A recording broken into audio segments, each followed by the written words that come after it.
you've developed an influential and honored position in the U.S. House of Representatives, and you have a safe seat back in Florida, Congressman Wexler. Why are you leaving this to go to yet another private Middle East peace organization?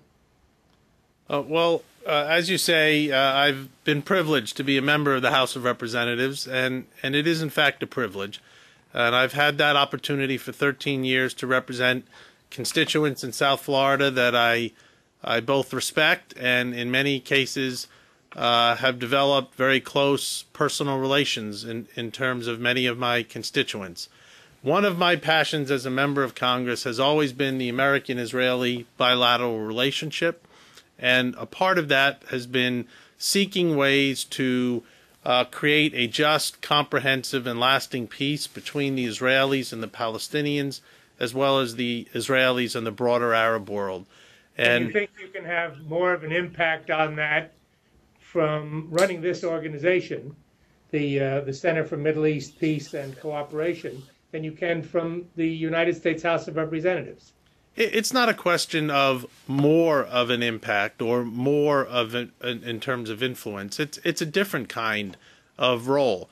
Number one, in this capacity, I will be able to devote myself full time to this quest. I will be able to meet with the principal leaders as well as business leaders and all kinds of leaders throughout the region. I hope to work in concert with the Obama administration in terms of pursuing their strategies, their objectives. One of the things that I think is so essential is that there be organizations that have a great deal of credibility in Washington in terms of their pro-Israel credentials, and at the same time work in concert with the objectives that President Obama and Secretary Clinton and Senator Mitchell have set out. And there are I think very significant opportunities in terms of track two type of efforts outside of government. Let's talk specifically about that, because here you're going to a center that's done some good work in the field, but it is one of dozens upon dozens of groups working on Middle East peace. What special are you going to bring to this room-filled enterprise? Well, of course, that remains to be seen, and I'm not going to be the one that's going to either pat myself on the back or suggest that I'm uniquely qualified or this center is uniquely qualified. However, what I do believe we have put together, and we will show our stripes in several months, is we put together a team of people that both in Washington and in Jerusalem and all throughout the Arab world will have a degree of integrity, of purpose, in terms of an ability to reach the Israelis as well as many of the Arab participants, working in concert with the new American administration to pursue interests that, with all due respect to many other organizations who are excellent in terms of what they do, there are, as I think you're intimating, many organizations in Washington that produce reams and reams of reports and extraordinary reading that I have taken advantage of myself over the years. That's not what the Center for Middle East Peace will do. We will be more in terms of changing and creating facts on the ground, taking some of those good ideas. Let me give you an example. For instance, just an idea. We have the Arab Peace Initiative that the King of Saudi Arabia initiated some years ago. No one knows precisely what the Arab Peace Initiative actually means. Is there a right of return or isn't there? Are there a degree, or is there a degree of flexibility in terms of borders? What, in fact, are the Arab nations offering? Those kinds of details, in my humble opinion, need to be fleshed out, and that's the type of project that I plan on working on. Another example would be Prime Minister Fayyad's plan to build institutions within the Palestinian areas.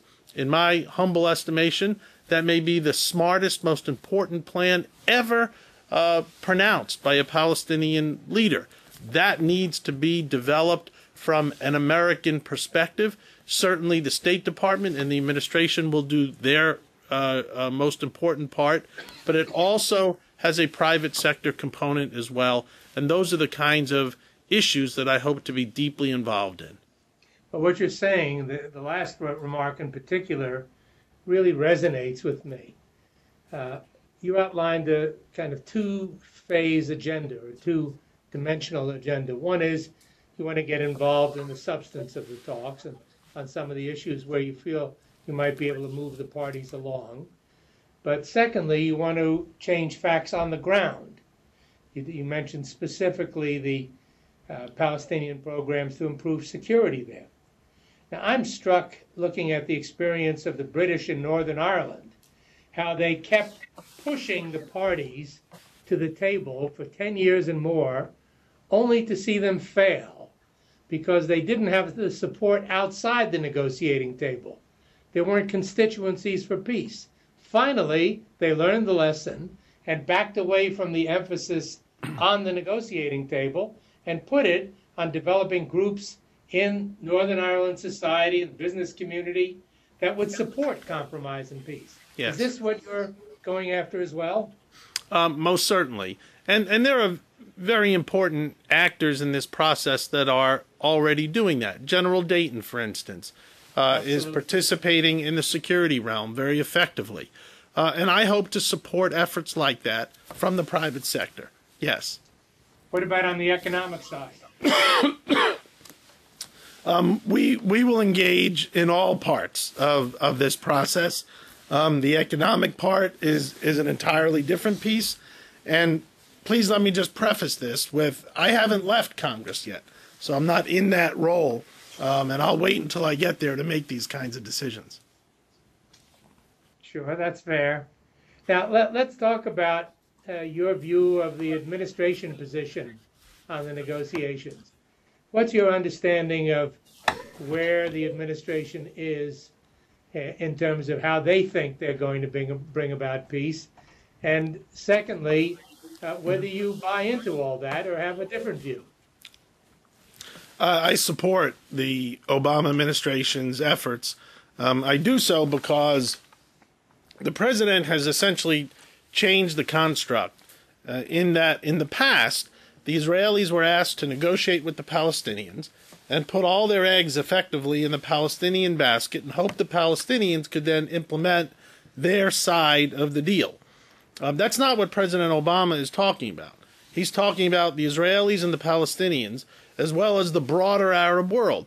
What the president started with, of course, was asking each party, the Israelis, the Palestinians, Saudi Arabia, Jordan, Egypt, the broader Arab world, to do their part.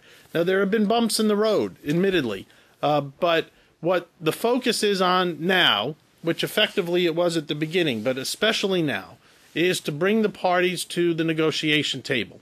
The president has said that at the negotiation table, all of the issues, borders, refugees, Jerusalem, security, economics, all of these issues, water, the environment, will in fact be discussed and determined at the negotiation table. Now that's different, for instance, than what the European Union did this week, where they seemed to try to predefine in terms of Jerusalem what the end result should be.